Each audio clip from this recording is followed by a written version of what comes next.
ನೋಡಿ, ಈ ಫುಟ್ಪಾತ್ ತೆರವು ವಿರೋಧಿಸಿ ಪ್ರತಿಭಟನೆಯನ್ನ ಏನ್ ನಡೆಸಲಾಗ್ತಾ ಇದೆ ಫ್ರೀಡಂ ಪಾರ್ಕ್ ನಲ್ಲಿ ಒಂದಷ್ಟು ಬೇಡಿಕೆಗಳನ್ನ ಕೂಡ ಇಟ್ಟಿದ್ದಾರೆ ಅನ್ನೋದರ ಬಗ್ಗೆ ಮಾಹಿತಿ ಸಿಗ್ತಾ ಇದೆ. ಸೊ ಯಾವ ರೀತಿಯಾಗಿ ಪ್ರತಿಭಟನೆ ಸಾಗ್ತಾ ಇದೆ ಅನ್ನೋದರ ಕುರಿತ ಡೀಟೇಲ್ಸ್ ನಿಮಗೆ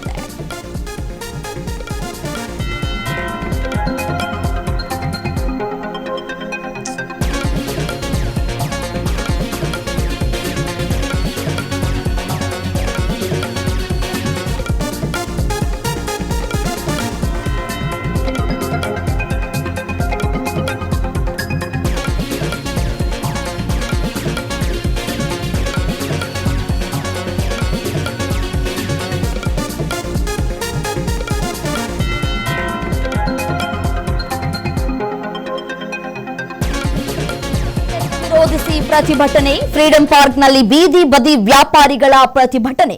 ಬೀದಿ ಬದಿ ವ್ಯಾಪಾರ ಬಂದ್ ಮಾಡಿ ಪ್ರತಿಭಟನೆಯನ್ನ ಮಾಡಲಾಗ್ತಾ ಇದೆ. ವ್ಯಾಪಾರಿಗಳಿಗೆ ಪರ್ಯಾಯ ವ್ಯವಸ್ಥೆ ಕಲ್ಪಿಸುತ್ತಾ ಸರ್ಕಾರ. ಬೀದಿ ಬದಿ ವ್ಯಾಪಾರಿಗಳ ಸಂಘಟನೆಗಳಿಂದ ಪ್ರೊಟೆಸ್ಟ್ ಆಗ್ತಾ ಇದೆ. 12 ಸಂಘಟನೆಗಳ ಪೈಕಿ 6 ಸಂಘಟನೆಗಳು ಮಾತ್ರ ಬೆಂಬಲವನ್ನ ವ್ಯಕ್ತಪಡಿಸಿವೆ.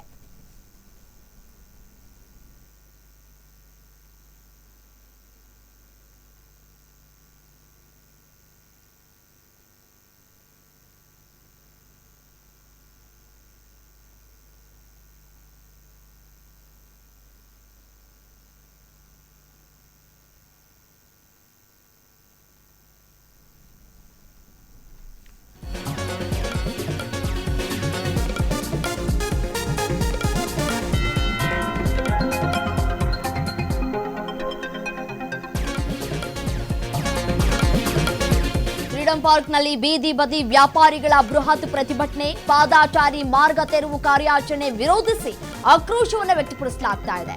ನಗರದ ವಿವಿಧ ಭಾಗಗಳಿಂದ ಫ್ರೀಡಂ ಪಾರ್ಕ್ಗೆ ವ್ಯಾಪಾರಿಗಳ ಆಗಮನವಾಗ್ತಾ ಇದೆ. ಬೆಂಗಳೂರಿನ ಫ್ರೀಡಂ ಪಾರ್ಕ್ ನಲ್ಲಿ ವ್ಯಾಪಾರಿಗಳು ಪ್ರತಿಭಟನೆಯನ್ನ ಮಾಡ್ತಾ ಇದ್ದಾರೆ. ಫ್ರೀಡಂ ಪಾರ್ಕ್ ಸುತ್ತಮುತ್ತ ಬಿಗಿ ಪೊಲೀಸ್ ಭದ್ರತೆಯನ್ನು ಒದಗಿಸಲಾಗಿದೆ. ಈಗಾಗಲೇ 500ಕ್ಕೂ ಅಧಿಕ ವ್ಯಾಪಾರಿಗಳು ಪ್ರತಿಭಟನಾ ಸ್ಥಳಕ್ಕೆ ಆಗಮಿಸಿದ್ದಾರೆ. ಬೇಕೇ ಬೇಕು, ನ್ಯಾಯ ಬೇಕು ಅಂತ ಹೇಳಿ ಘೋಷಣೆಯನ್ನ ಮೊಳಗಿಸ್ತಾ ಇದ್ದಾರೆ. ಪ್ರತಿಭಟನೆಗೆ ಸೇರಿರುವಂತಹ ಸುಮಾರು 1,000ಕ್ಕೂ ಹೆಚ್ಚು ಜನ ಸರ್ಕಾರ ನಮ್ಮ ಹೊಟ್ಟೆ ಮೇಲೆ ಹೊಡಿತಾ ಇದೆ ಅಂತ ಹೇಳಿ ವ್ಯಾಪಾರಸ್ಥರು ಅಳಲನ್ನ ತೋಡ್ಕೊಳ್ತಾ ಇದ್ದಾರೆ. ಸರ್ಕಾರ ಸ್ಪಂದಿಸಬೇಕು, ಇಲ್ಲದೆ ಹೋದ್ರೆ ರಾಜ್ಯವ್ಯಾಪಿ ಪ್ರತಿಭಟನೆಯ ಎಚ್ಚರಿಕೆಯನ್ನ ಕೂಡ ಕೊಟ್ಟಿದ್ದಾರೆ.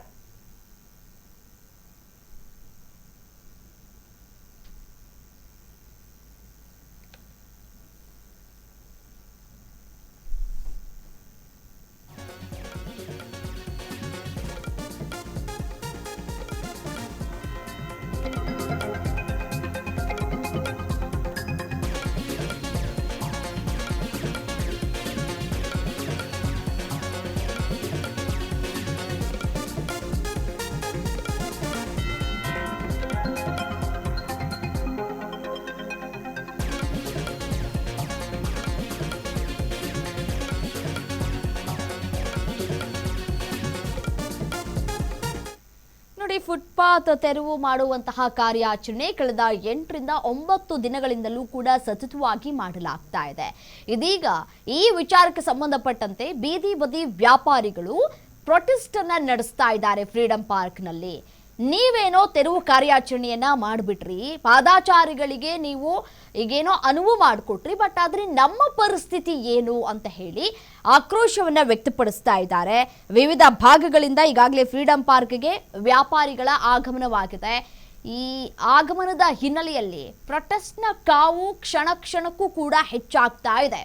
ಬೀದಿ ಬದಿ ವ್ಯಾಪಾರ ಮಾಡಬಾರ್ದು, ಈ ಒಂದು ಫುಟ್ಪಾತ್ನಲ್ಲಿ ಅಂಗಡಿ ಮುಂಗಟ್ಟುಗಳನ್ನು ಇಟ್ಕೊಂಡು ವ್ಯಾಪಾರವನ್ನ ಮಾಡಲಾಗ್ತಾ ಇತ್ತು. ಇದಕ್ಕೆ ಬ್ರೇಕ್ ಹಾಕುವಂತಹ ಕೆಲಸವನ್ನ ಸಚಿವ ಕೃಷ್ಣ ಬೈರೇಗೌಡರು ಮಾಡಿದ್ರು. ಜನಸಾಮಾನ್ಯರ ಈ ಒಂದು ಓಡಾಟ ಏನಾಗ್ತಾ ಇದೆ ಅದು ನಮಗೆ ಬಹಳ ಮುಖ್ಯ ಆಗುತ್ತೆ. ಪರ್ಯಾಯ ವ್ಯವಸ್ಥೆಯನ್ನ ನಾವು ಮಾಡ್ತೀವಿ ಅನ್ನುವಂತಹ ವಿಚಾರವನ್ನ ಈ ಹಿಂದೆ ಸಿಎಂ ಡಿ.ಕೆ. ಶಿವಕುಮಾರ್ ಅವರು ಕೂಡ ಹೇಳಿದ್ರು. ಬಟ್ ಆದ್ರೆ ಪರ್ಯಾಯ ವ್ಯವಸ್ಥೆಯನ್ನ ಕಳೆದ 7-8 ದಿನಗಳಿಂದಲೂ ಕೂಡ ಮಾಡಿಲ್ಲ.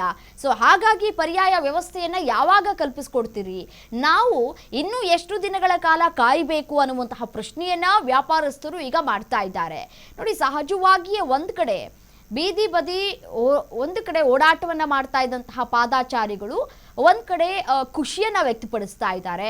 ನಾವೀಗ ನೆಮ್ಮದಿಯಾಗಿ ಆರಾಮಾಗಿ ಓಡಾಟವನ್ನ ಮಾಡಬಹುದು ಅಂತ ಕೂಡ ತಮ್ಮ ಖುಷಿಯನ್ನ ವ್ಯಕ್ತಪಡಿಸ್ತಾ ಇದ್ದಾರೆ. ಮತ್ತೊಂದು ಕಡೆ ವ್ಯಾಪಾರವನ್ನ ಮಾಡ್ತಾ ಇದ್ದವರು ಇದೀಗ ಆಕ್ರೋಶವನ್ನ ವ್ಯಕ್ತಪಡಿಸ್ತಾ ಇದ್ದಾರೆ. ಬೀದಿ ಬದಿಯಲ್ಲಿ ಅಂಗಡಿ ಮುಂಗಟ್ಟುಗಳನ್ನು ಇಟ್ಕೊಂಡಿದ್ರು, ತರಕಾರಿ ಮಾರಾಟವನ್ನು ಮಾಡ್ತಾ ಇದ್ರು, ಹೂವು ಹಣ್ಣುಗಳನ್ನು ಮಾರಾಟ ಮಾಡುವಂತಹ ಕೆಲಸಗಳನ್ನು ಕೂಡ ಮಾಡ್ಕೊಳ್ತಾ ಬರ್ತಾ ಇದ್ರು. ಅದೇ ರೀತಿಯಾಗಿ ತೆಂಗಿನಕಾಯಿ ಮಾರಾಟ ಮಾಡೋದಾಗಿರಬಹುದು, ಈ ಚಪ್ಪಲಿ ವ್ಯಾಪಾರ ಮಾಡೋದಾಗಿರ್ಬೋದು, ಬಟ್ಟೆ ಬರಿ ಇವೆಲ್ಲವನ್ನು ಕೂಡ ಬೀದಿ ಬದಿಯಲ್ಲೇ ಇಟ್ಕೊಂಡು ವ್ಯಾಪಾರವನ್ನ ಮಾಡ್ತಾ ಇದ್ರು. ಸೊ ಹಾಗಾಗಿ ವ್ಯಾಪಾರಸ್ಥರು ಈಗ ತಮ್ಮ ಆಕ್ರೋಶವನ್ನ ವ್ಯಕ್ತಪಡಿಸ್ತಾ ಇದ್ದಾರೆ. ನೋಡಿ, ಒಂದು ಕಡೆಯಿಂದ ತೆರವು ಕಾರ್ಯಾಚರಣೆ ಏನು ಸಾಕ್ತಾ ಇದೆ, ಮತ್ತೊಂದು ಕಡೆ ವ್ಯಾಪಾರಸ್ಥರು ನಿಯಮಗಳನ್ನ ಪಾಲನೆ ಮಾಡ್ತಾ ಇದ್ದಾರಾ, ಪಾದಾಚಾರಿಗಳಿಗೆ ಅನುವು ಮಾಡಿಕೊಡುವಂತಹ ಕೆಲಸಗಳನ್ನ ಮಾಡ್ತಾ ಇದ್ದಾರಾ? ಇಲ್ಲ, ಅದು ಕೂಡ ಗಮನದಲ್ಲಿ ಇರಬೇಕಾಗುತ್ತೆ. ಯಾಕೆಂದರೆ ನೋಡಿ, ನೆನ್ನೆಯಷ್ಟೇ ನಾನು ಗಮನ ಹರಿಸಿದಂತಹ ವಿಚಾರ ಏನಪ್ಪ ಅಂತಂದರೆ, ಮಲ್ಲೇಶ್ವರಂ ಭಾಗದಲ್ಲಿ ವ್ಯಾಪಾರಸ್ಥರು ಬೀದಿ ಬದಿಯಲ್ಲಿ ಈ ಒಂದು ಕಡೆ ತೆರವು ಮಾಡಿದರೆ ಮತ್ತೊಂದು ಕಡೆ ವ್ಯಾಪಾರವನ್ನು ಮಾಡ್ತಾನೆ ಇದ್ರು. ಅಲ್ಲಿ ಯಾವುದೇ ರೀತಿಯಾದಂತಹ ಅಡ್ಡಿ ಆತಂಕಗಳು ಕಾಣ ಸಿಗಲಿಲ್ಲ. ಸೊ ವ್ಯಾಪಾರಸ್ಥರು ಸಹಜವಾಗಿಯೇ ವ್ಯಾಪಾರವನ್ನು ಮಾಡ್ತಾ ಇದ್ರು. ಕೆಲವೊಂದಿಷ್ಟು ಭಾಗದಲ್ಲಿ ಮಾತ್ರ ಕಟ್ಟುನಿಟ್ಟಿನ ಈ ಒಂದು ಜಾಗೃತಿಯನ್ನು ಮಾಡುವಂತಹ ಕೆಲಸಗಳು ಅಥವಾ ಕ್ರಮವನ್ನು ತೆಗೆದುಕೊಳ್ಳುವಂತಹ ಕೆಲಸಗಳು ಆಗ್ತಾ ಇದೆ. ಹಾಗಿದ್ರೆ ಇಲ್ಲಿ ಯಾವ್ಯಾವ ಸಂಘಟನೆಗಳು ಭಾಗಿಯಾಗಿದ್ದಾವೆ ಈ ಒಂದು ಪ್ರತಿಭಟನೆಯಲ್ಲಿ ಅಂತ ಹೇಳಿ ನಾವು ನೋಡ್ತಾ ಹೋದಾದ್ರೆ, ಕರ್ನಾಟಕ ಪ್ರಗತಿಪರ ಬೀದಿ ಬದಿ ಸಂಘ ಈ ಒಂದು ಪ್ರತಿಭಟನೆಯಲ್ಲಿ ಭಾಗಿಯಾಗಿದೆ. ಅದೇ ರೀತಿಯಾಗಿ ನವ ಕರ್ನಾಟಕ ಸಂಘಟನೆಯೂ ಕೂಡ ಭಾಗಿಯಾಗಿದೆ. ರಾಜ್ಯ ಮಹಿಳಾ ಬೀದಿ ಬದಿ ವ್ಯಾಪಾರಿಗಳ ಒಕ್ಕೂಟ ಕೂಡ ಭಾಗಿಯಾಗಿದೆ. ರಾಜ್ಯ ಬೀದಿ ಬದಿ ವ್ಯಾಪಾರಿಗಳ ಮಹಾಮಂಡಳ ಕೂಡ ಇಲ್ಲಿ ವ್ಯಾಪಾರಸ್ಥರ ವಿಚಾರಕ್ಕೆ ಸಂಬಂಧಪಟ್ಟಂತೆ ಪ್ರತಿಭಟನೆಗೆ ಸಾಥನ್ನ ಕೊಟ್ಟಿದೆ.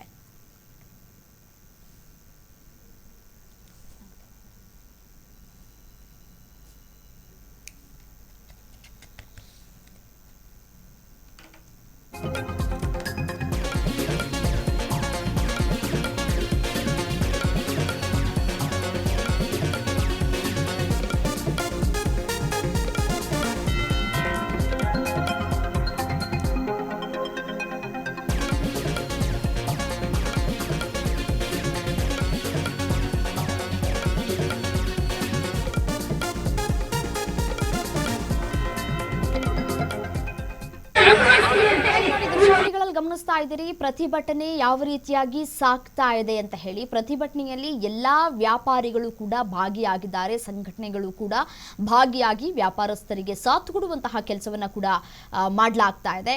ಈ ಫ್ರೀಡಂ ಪಾರ್ಕ್ನಲ್ಲಿ ಪ್ರತಿಭಟನೆ ಆಗ್ತಾ ಇದೆಯಲ್ಲ, ಆ ಪ್ರತಿಭಟನೆಯ ದೃಶ್ಯಾವಳಿಗಳನ್ನ ಸ್ಕ್ರೀನ್ ಮೇಲೆ ಗಮನಿಸ್ತಾ ಇದ್ದೀರಿ. ಸಾವಿರಾರು ಸಂಖ್ಯೆಯಲ್ಲಿ ಈ ಒಂದು ಪ್ರತಿಭಟನೆಯಲ್ಲಿ ಭಾಗಿಯಾಗಿದ್ದಾರೆ. ಮಹಿಳೆಯರು ಕೂಡ ಭಾಗಿಯಾಗಿದ್ದಾರೆ, ಪುರುಷರು ಕೂಡ ಭಾಗಿಯಾಗಿದ್ದಾರೆ. ಎಲ್ಲರೂ ಕೂಡ ವ್ಯಾಪಾರಸ್ಥರೇ, ಬೀದಿ ಬದಿ ವ್ಯಾಪಾರಸ್ಥರು. ಒಂದು ದಿನ ದುಡಿದ್ರೆ ನಾವು ಅನ್ನ ತಿನ್ನೋದಕ್ಕೆ ಸಾಧ್ಯ. ಪ್ರತಿದಿನ ದುಡಿದ್ರೆ ತಾನೇ ನಮಗೆ ಹೊಟ್ಟೆ ತುಂಬೋದು. ನಾವೇನೋ ಒಂದು ಬಿಡುಗಾಸಿಟ್ಕೊಂಡು ವ್ಯಾಪಾರವನ್ನ ಮಾಡ್ತೀವಿ. ಬಟ್ ಆದರೆ ಈ ರೀತಿಯಾಗಿ ವ್ಯಾಪಾರಸ್ಥರ ಒಕ್ಕಲೆಬ್ಬಿಸುವಂತಹ ಕೆಲಸ ಅಥವಾ ಫುಟ್ಪಾತ್ ಜಾಗವನ್ನ ನಾವೇನೋ ಅತಿಕ್ರಮಣ ಮಾಡ್ಕೊಂಡ್ಬಿಟ್ಟಿದ್ದೀವಿ ಅಂತ ಹೇಳೋದು. ಬಟ್ ಎಲ್ಲೆಲ್ಲೋ ನೋಡಿ ಸಾಕಷ್ಟು ಜಾಗವನ್ನ ಒತ್ತುವರಿ ಮಾಡ್ಕೊಂಡಿರ್ತಾರೆ. ಆ ಒತ್ತುವರಿ ಕಾರ್ಯಾಚರಣೆಯನ್ನ ನಿಮ್ಮ ಕೈಲಿ ಮಾಡೋಕೆ ಯೋಗ್ಯತೆ ಇಲ್ಲ. ಬಟ್ ಆದ್ರೆ ನಮ್ಮಂತಹ ಸಣ್ಣ ಪುಟ್ಟ ವ್ಯಾಪಾರಸ್ಥರ ಮೇಲೆ ಕಣ್ಣು ಹಾಕ್ತಾ ಇದ್ದೀರಿ. ಇದು ಎಷ್ಟರ ಮಟ್ಟಿಗೆ ಸರಿ ಅನ್ನುವಂತಹ ಪ್ರಶ್ನೆಯನ್ನ ವ್ಯಾಪಾರಸ್ಥರು ಮಾಡ್ತಾ ಇದ್ದಾರೆ. ತರಕಾರಿ ಮಾರ್ಕೊಂಡು ಹೇಗೋ ಜೀವನ ಮಾಡ್ತಾ ಇರ್ತೀವಿ, ಹೂ ಹಣ್ಣು ಮಾರ್ಕೊಂಡು ಹೇಗೋ ಜೀವನ ಮಾಡ್ತಾ ಇರ್ತೀವಿ ರಸ್ತೆ ಬದಿಯಲ್ಲಿ. ಸೊ ಅದಕ್ಕೂ ನೀವು ಕಡಿವಾಣವನ್ನ ಹಾಕ್ತಾ ಇದ್ರಿ. ಸರಿ, ನಿಮ್ಮ ರೂಲ್ಸ್ ಅಂಡ್ ರೆಗ್ಯುಲೇಷನ್ಸ್ ನಾವು ಫಾಲೋ ಮಾಡ್ತೀವಿ. ಬಟ್ ಆದ್ರೆ ನಮಗೆ ಪರ್ಯಾಯ ವ್ಯವಸ್ಥೆಯನ್ನ ಮಾಡಿಕೊಡಿ, ಮಾರಾಟ ಮಾಡೋದಕ್ಕೆ ಬೇರೆ ಯಾವುದಾದ್ರೂ ಜಾಗವನ್ನ ನಮಗೆ ಅಲರ್ಟ್ ಮಾಡಿ ಅಂತ ಹೇಳಿ ಈ ಪ್ರತಿಭಟನೆಯ ಉದ್ದೇಶ ಕೂಡ ಅದೇ ಆಗಿದೆ.